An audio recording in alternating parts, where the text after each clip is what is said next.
আমৰ আচাৰ বনাবৰ কাৰণে প্ৰথমে মছলাখিনি ৰেডি কৰি লওঁ। ইয়াত লৈছোঁ মই ধনিয়া, অলপ জিৰা, ক'লা সৰিয়হ, ইয়াতে লৈছোঁ মেথি, ইয়াত লৈছোঁ বগা সৰিয়হ মানে যিটো হালধীয়াটো, শুকান জলকীয়া লৈছোঁ, ইয়াতে লৈছোঁ পাণ মছলা। মই 2 কেজি আমৰ কৰিম, সেইকাৰণে মছলাটোৰ হিচাপটো এনেকৈ হ'ব। ইয়াতে ধনিয়াটো মই অলপ প্লেটত জেগা কম হোৱাৰ কাৰণে ভাগে ভাগে লৈছোঁ। ইয়াতে লৈছোঁ ক'লা জিৰা, ইয়াত দিব লাগে গোটা জালুক, মোৰ গোটা নাছিল কাৰণে মই গুড়িখিনিকে লৈ লৈছোঁ।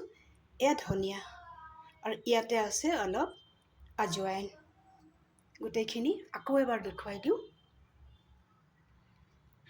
এতিয়ালৈকে মই ননষ্টিকৰ পেনটো এতিয়ালৈকে গৰম কৰা নাই।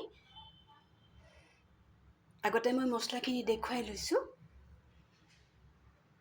এইখিনি মছলা ক'লা জিৰা, ধনিয়া, পাণ মছলা, বগা সৰিয়হ বা হালধীয়া সৰিয়হ, মেথি, শুকান জলকীয়া, ইয়াত আছে ক'লা সৰিয়হ, আজৱাইন আছে, বাকী গোটা জিৰা আছে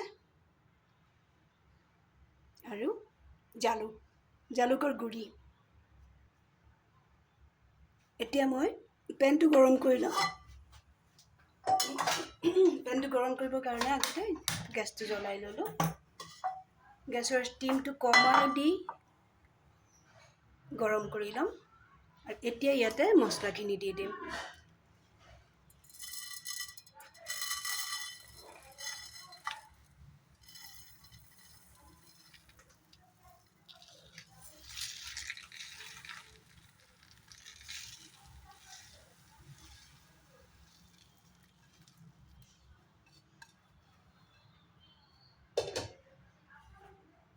আৰু এইখিনি মছলা মই বেলেগে ৰাখিছোঁ। ক'লা জিৰা ৰাখিছোঁ আৰু অলপ আজৱাইন ৰাখিছোঁ। যেতিয়া আচাৰখিনি ৰেডি হৈ যাব তেতিয়া তাত এইখিনি মিহলাই দিম। ইয়াতে লৈছোঁ কাশ্মীৰী লংকাৰ পাউডাৰ। এইখিনি এতিয়া নিদিওঁ।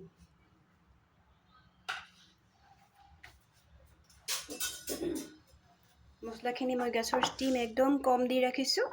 অলপ সময় গৰম কৰি লওঁ। গৰম কৰি ঠাণ্ডা কৰি লওঁ।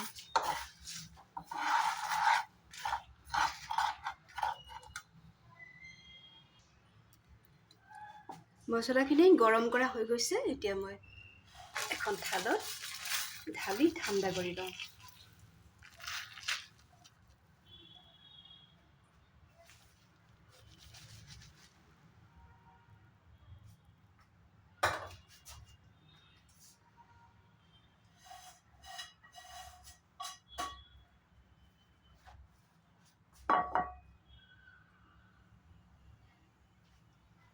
এতিয়া ইয়াতে মই আগৰ কেৰাহীটোতে তেলখিনি গৰম কৰি ল'ম।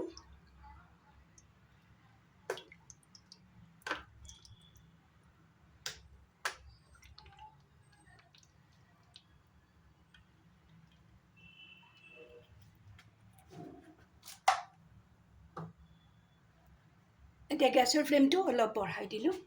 বঢ়াই দি তেলখিনি যেতিয়ালৈকে ধোঁৱা নোলায় তেতিয়ালৈকে মই গৰম কৰি ল'ম।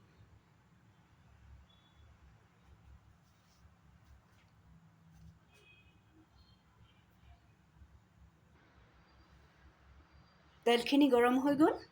এতিয়া মই গেছৰ ফ্লেমটো অফ কৰি দিলোঁ। এতিয়া ইয়াতে এটা ডাঙৰ চচপেন লৈ লওঁ।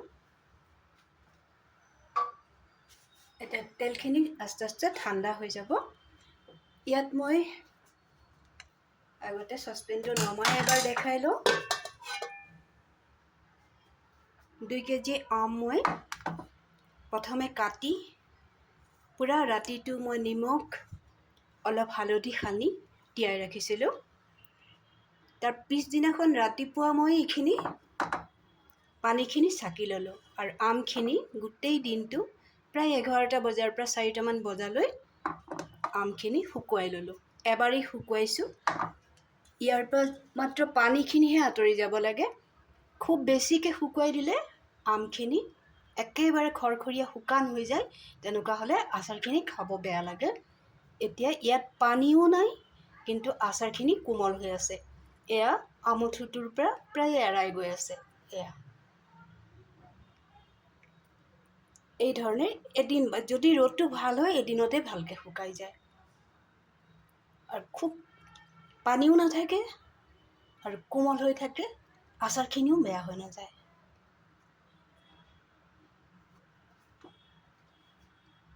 এতিয়া ইয়াতে আচাৰখিনি ঢালি দিম। এটা ডাঙৰ চচপেন লৈ লৈছোঁ, আচাৰখিনি অলপ বেছি হৈ গ'ল।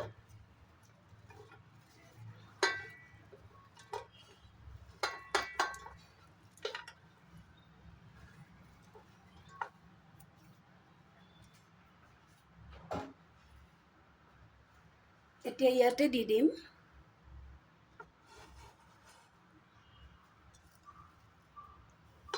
ইয়াত আছে হিং, 1.5 চামুচ হিং আছে।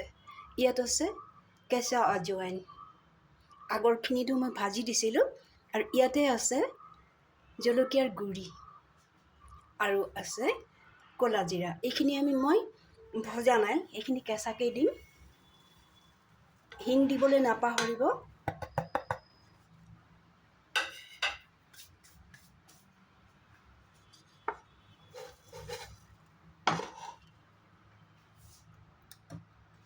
আচাৰখিনি শুকোৱাৰ সময়ত নিমখ আৰু হালধি দিয়া হৈছিল, কিন্তু যেতিয়া আচাৰখিনি চাকি পেলাইছিলোঁ নিমখৰ পৰিমাণটো বেছ কমি গ'ল। সেইকাৰণে আকৌ আন্দাজমতে অলপ নিমখ দি দিলোঁ। আচাৰত অকণমান নিমখটো বেছিয়ে লাগে, কাৰণ ইয়াত যথেষ্টখিনি মছলা এড কৰা হ'ব।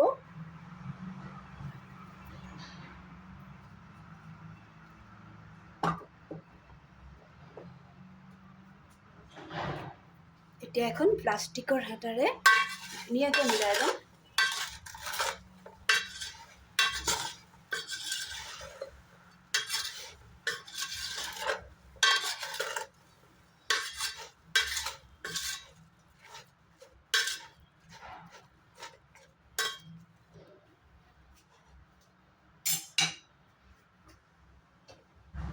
মিলাই এতিয়া 2-3 মিনিট এনেকৈ ঢাকি ৰাখিম। মছলাখিনি ঠাণ্ডা হৈ গৈছে, এটা মিক্সিৰ বাতিত লৈ লৈছোঁ। এইখিনি মই আধা বটা কৰি ল'ম।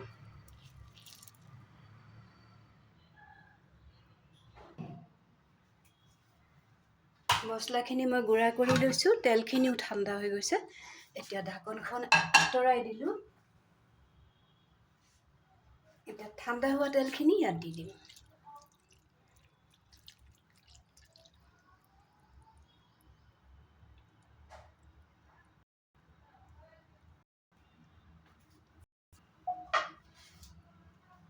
ঠাণ্ডা হোৱা তেলখিনিও দি দিম, ইয়াতে মছলাখিনিও ঢালি দিম। মছলাখিনি এনেকৈ আধা বটা কৰি লৈছোঁ।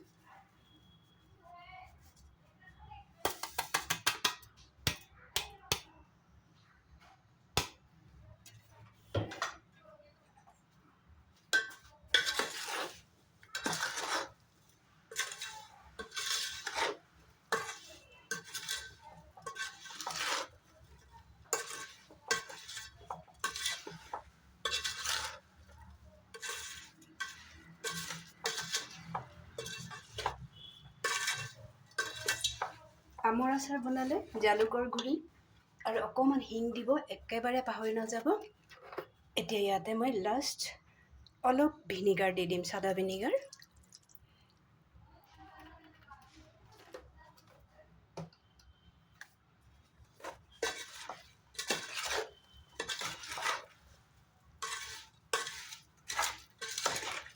এতিয়া যথেষ্ট সময় আছে। মই আচাৰখিনি আজি বৈয়ামত নভৰাওঁ, আজি মইতো ৰ'দত দি ৰাখিম।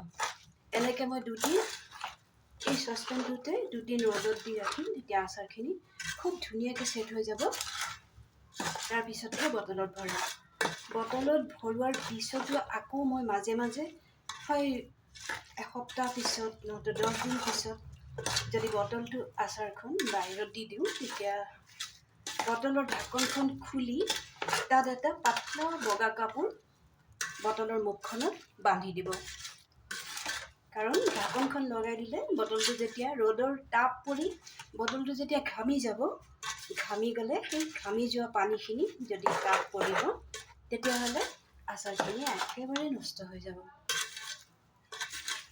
এতিয়া ইয়াত আৰু কোনো তেলৰ আৰু মছলাৰ, নিমখ একোৰেই প্ৰয়োজন নাই। মাত্ৰ এই আচাৰখিনি ভালকৈ ৰ'দত 2-3 দিন শুকুৱাব লাগিব। এনেকুৱা খোলা মেলা ডাঙৰ বাচনত দিলে খুব সোনকালে শুকাই যায় আৰু ৰ'দটো ভালকৈ চাৰিওফালে পৰে। এতিয়াও মই এখন পাতল কাপোৰেৰে ঢাকি ৰ'দত দি দিম। আপোনালোকেও ঘৰত এনেকৈ, এতিয়াতো আমৰ ছিজন, এনেকৈ আমৰ আচাৰ বনাই ৰাখিব। এবছৰ কিয় 2 বছৰলৈও ৰাখিব পাৰে যদি বেছিকৈ বনাই ৰাখে। কিন্তু অকণমান ভিনেগাৰ দিব আৰু হিং দিব নাপাহৰিব। আৰু মই যিখিনি মছলা খুব ধুনীয়াকৈ দেখুৱাই দিছোঁ, তেনেকৈ আপোনালোকে বনাব। আচাৰৰ ৰেচিপিটো যদি ভাল লাগিছে তেনেহ'লে আপোনালোকক ঘৰত বনাব। লাইক শ্বেয়াৰ কৰিবলৈ একদম পাহৰি নাযাব। সদায় লগত থাকিব, ছাবস্ক্ৰাইব কৰিব, কমেণ্ট কৰিব পাহৰি নাযাব। এনেকৈ আমৰ আচাৰ বনালে বহুত দিন ভালে থাকে। তেনেহ'লে আজিলৈ ৰাখিছোঁ। আজি মই বটলত ভৰোৱাই নেদেখুৱালোঁ। আৰু প্লাষ্টিকৰ বটলত কেতিয়াও নাৰাখিব আৰু প্লাষ্টিকৰ চামুচেই ব্যৱহাৰ কৰিব। কিন্তু ষ্টীলৰ চামুচ উলিয়াওঁতে ব্যৱহাৰ নকৰিব। প্লাষ্টিকৰ বটলত নাৰাখিলেও চামুচখন কিন্তু প্লাষ্টিকৰ ব্যৱহাৰ কৰিব আৰু আইনাৰ বৈয়ামত ৰাখিব। আৰু বটলটো ধুই মেলি ভালকৈ শুকুৱাই ভিতৰটো মুচি ল'ব। তেতিয়াহ'লে আচাৰ বহুত দিন ৰাখি খাব পাৰিব। তেনেহ'লে আজিলৈ ৰাখোঁ, ভালে থাকক।